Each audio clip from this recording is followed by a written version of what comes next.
কই রে রাহি মাহি, তে তে তে তে, ধান দোকানা কে যা দেখি। বুড়ির ডাকে মুরগি দুটা চলে এলো। মুরগি দুটোর নাম ছিল রাহি এবং মাহি। বুড়িমা, আমাদের রোজ ধানই কেন খেতে দাও? রোজ রোজ ধান খেতে না আমার আর ভাল লাগে না। কি কর্ম বল, ভালো মন্দ তো আমিও খেতে পারি না। তোরা যদি আমাকে ডিম না দিতি, আমি তো এই ভাত দুটো ভালোভাবে খেতে পারতাম না। হয়েছে হয়েছে, আর আদিক খেতা দেখাতে হবে না, আমরা খাচ্ছি। প্রত্যন্ত গ্রামের ঘন জঙ্গলের কুল ঘেঁষে বাস করত এক বুড়ি। তার ছিল দুইটা কথা বলা মুরগি। সেই মুরগি দুটোকে নিয়ে বুড়ির সুখে শান্তিতে দিন কাটতে থাকে। প্রতিদিন খাল বিলে গিয়ে যা ধান কুড়িয়ে আনতো, তা থেকে সে তার মুরগি দুটোকে খাওয়াতো। সেই মুরগি দুটো যে ডিম দিত, সেই ডিম দুটো সিদ্ধ করে চালের সাথে বুড়ি খেয়ে বেঁচে থাকতো। হঠাৎ একদিন বুড়ি যাচ্ছে ধান কুড়ানোর উদ্দেশ্যে। রাহি মাহি, আমি খাল বিলে যাচ্ছি ধান কুড়াতে, তোরা কিন্তু সাবধানে থাকিস। ঠিক আছে বুড়িমা, আমরা বাড়ির উঠান ছেড়ে কোথাও যাব না, তুমি সাবধানে চলে এসো। এই কথা বলার পর বুড়ি ছুটল সেই খাল বিলের উদ্দেশ্যে। প্রতিদিনের মতো যে তার আজকেও ধান কুড়াতে হবে। আজকে দূরের ওই খালটার দিকে যাচ্ছে। এদিকে মুরগি দুটো উঠোনের সামনে খুব আনন্দ করছিল এবং পোকামাকড় খাচ্ছিল। কিন্তু হঠাৎ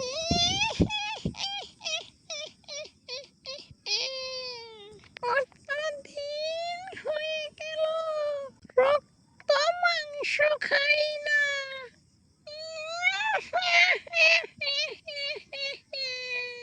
আজকে বুড়ির মুরগি দুটোকে বাগে পেয়েছি। আজকে তো মুরগি দুটাকে খেয়ে আমার পেট পুজো করব।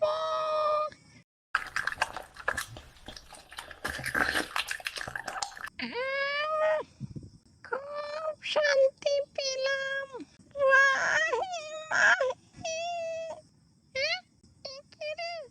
এটা ওই বুড়ির গলা না? বুড়ি তো দেখি এসে পড়ছে, তাড়াতাড়ি এখান থেকে পালাই। কই রে তোরা, আমি তোদের জন্য ধান নিয়ে এসেছি। ধান দোকানা খায়া যা দেখি।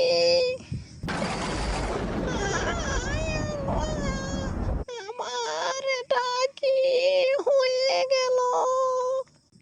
আমার রাহি মাহিকে কে খেয়ে ফেললো? ঠিক তখনই উপর দিয়ে উড়ে যাচ্ছিল এক সুন্দর পাখি। সেই পাখিটি দেখলো এক বুড়ি বাড়ির উঠোনে বসে কান্না করছে। সেই পাখিটার মনে একটু মায়া হলো। সে বুড়ির কাছে গিয়ে বসলো এবং বলল, বুড়িমা, তুমি কাঁদছো কেন? তোমার কি হয়েছে? আমার দিনগুল বলতে দুটা মুরগি ছিল, সারাদিন আমার সাথে কথা বলতো। তারা যা ডিম পারতো তাই সিদ্ধ করে খাইতাম। আমার মুরগি দুটাকে কে জানি খেয়ে ফেলেছে। ও, এই ব্যাপার। তাহলে তুমি একটা কাজ করো, বাড়িতে যদি আর দুইটা ডিম থাকে, সেই ডিম দুটা দিয়ে তুমি বাড়ির উঠোনে একটা ডিমের চাষ করো।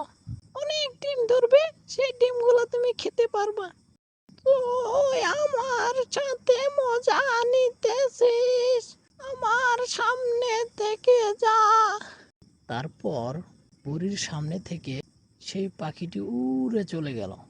ঠিক তখনই সেই ডাইনিটিও এক সাধু বাবার ভেষ ধরে সেই বুড়ির সামনে আসলো এবং এসে বুড়িকে জিজ্ঞেস করলো, কিরে বৎস, তুই কাঁদছিস কেন?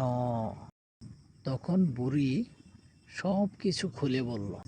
সব কিছু শোনার পর সেই সাধুয়ে বলল, তোর কাছে যে ডিম আছে সেই ডিমগুলো এখানে পুঁত, এখান থেকে ডিমের গাছ হবে, সেগুলা তুই ছিঁড়ে ছিঁড়ে খাস। সাধু বাবা, আপনিও আমার সাথে মজা নিতেছেন? ডিমের কি কোনো গাছ হয় জীবনে শুনেছেন? রে বৎস, আমার কথা শোন, তোর মঙ্গল হবে। এই কথা বলে সাধু ওখান থেকে চলে গেল। ওইদিকে পাখিটি অনেক দূর উড়ে উড়ে যেয়ে ফাঁকা মাঠের মধ্যে গিয়ে বসলো এবং জোরে জোরে বলতে থাকলো, মায়াপুরী, ও মায়াপুরী, মায়াপুরী। তখনই দূর আকাশ থেকে একটি পরী নেমে এলো, যার নাম ছিল মায়াপুরী। কিরে, কি হয়েছে? এত অস্থির হয়ে আমাকে ডাকছিস কেন? মায়াপুরী, একটা অনেক বড় বিপদ হয়ে গেছে। একটা বুড়ির দুইটা মুরগি ছিল। সেই মুরগি দুটো যা ডিম দিত তাই সেদ্ধ করে খেয়ে বুড়ির জীবন পার করত। কিন্তু হঠাৎ তার মুরগি দুটো কে জানি খেয়ে ফেলেছে। এখন সেই বুড়ি অনেক কান্দাকাটি করতেছে। তাকে বলেছি সে যেন ডিমের চাষ করে। এখন তুমি সেই বুড়ির ডিমের চাষটা বাস্তবে রূপ দিয়ে দাও। তুই যে এত বোকা, এটা কেন বলতে গেলি? তুই জানিস না অত শক্তি আমার কাছে নাই। আমি জানি তুমি পারবা, চলো না আমার সাথে। আমি তো কিছু পারি না রে, সব ওই উপরওয়ালার ইচ্ছা। তুই যখন এত করে বলতেছিস তাহলে কি আর না যেয়ে উপায় আছে? চল। এই কথা বলে পরী উড়ে গেল সেই বুড়ির বাড়িতে। গিয়ে দেখলো বুড়িটি ডিম রোপণ করে ব্যাগ হাতে নিয়ে ওই মাঠের দিকে যাচ্ছে ধান কুড়াতে।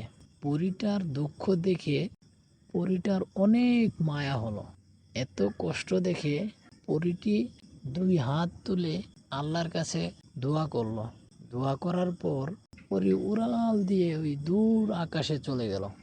পরী যাওয়ার পর হঠাৎ সেখান থেকে একটি গাছ হলো এবং সেই গাছে অনেকগুলো ডিম ধরে আছে। আর তখনই ধান কুড়িয়ে বুড়ি আবার বাড়ির দিকে চলে আসতেছে। তো হঠাৎ এসে দেখে সেই ডিমওয়ালা গাছ। এটা আমি কি দেখতেছি? এটা তো দেখি সত্যি সত্যি ডিমের গাছ। আমার কি তাহলে সত্যি আর ডিমের অভাব হবে না? হে আল্লাহ, তুমি মহান, তোমার কোনো তুলনা হয় না। তখন বড় বটগাছের ওই ডাইনিটা ঘুমিয়েছিল। বুড়ির চিৎকারের শব্দে ডাইনিটার ঘুম ভেঙে গেল। এ কি রে বাবা, এটা দেখি সত্যি সত্যি ডিমের গাছ হয়ে গেছে। আমি কি ভাবলাম আর কি হয়ে গেল? বুড়িকে মজা করে আমি ডিম রোপণ করার কথা বলে আসলাম, আর দেখি এটা সত্যি হয়ে গেছে। তবে রে, আজ রাতে আমি তোর এই গাছ উপড়ে দেব। আমি যে তোর দুঃখ দেখতে চাই।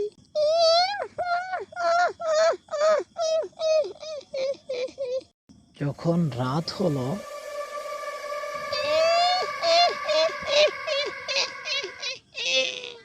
এখন আমি তোর এই ডিমের গাছটা উপড়ে দেব। তারপর তুই কি দিয়ে ভাত খাস আমি এটা দেখব। এক্ষুনি তোর এই গাছ আমি উপড়ে দিচ্ছি। এই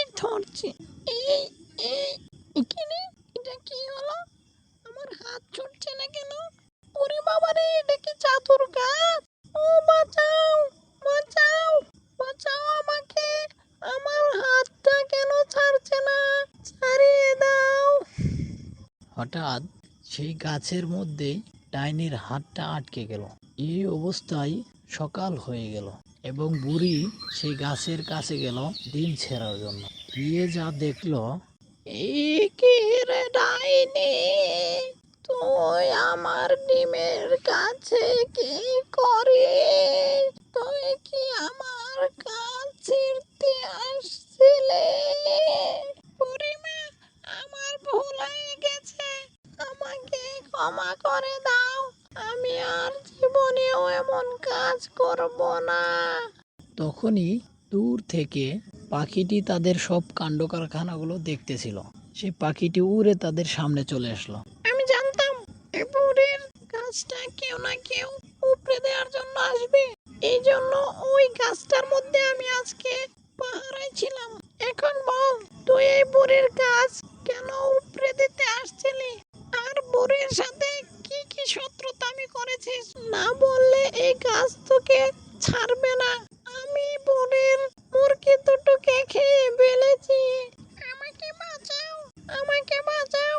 শব্দ স্বীকার করার পর সেই গাছটা সেই ডাইনির হাতটা ছেড়ে দিল। সাথে সাথে ডাইনি উড়ে চলে গেল অনেক দূরে। তুমি কে ভাই পাখি? আমার অনেক বড় উপকার করলে তুমি। তোমাকে যে আমি কি বলে ধন্যবাদ দেব? ছি ছি, এগুলা কি বলছেন আপনি? এটা তো আমার কর্তব্য। আপনি এখন থেকে ভালো থাকবেন। এই কথা বলে পাখিটি উড়ে চলে গেল। আর তারপর থেকে শুরু হলো বুড়ির নতুন জীবন। প্রতিদিনই নিয়ম করে বুড়ি সেই গাছ থেকে ডিম তুলতো এবং সেই ডিম গঞ্জে নিয়ে যেত বিক্রি করার জন্য, এবং তা থেকে যা টাকা পেত তাই দিয়ে বুড়ি ভালো মন্দ বাজার করে আনতো। ডিম বিক্রি করে যা পায় তাই দিয়ে সে আরো আগের থেকে অনেক ভালো চলতে থাকে।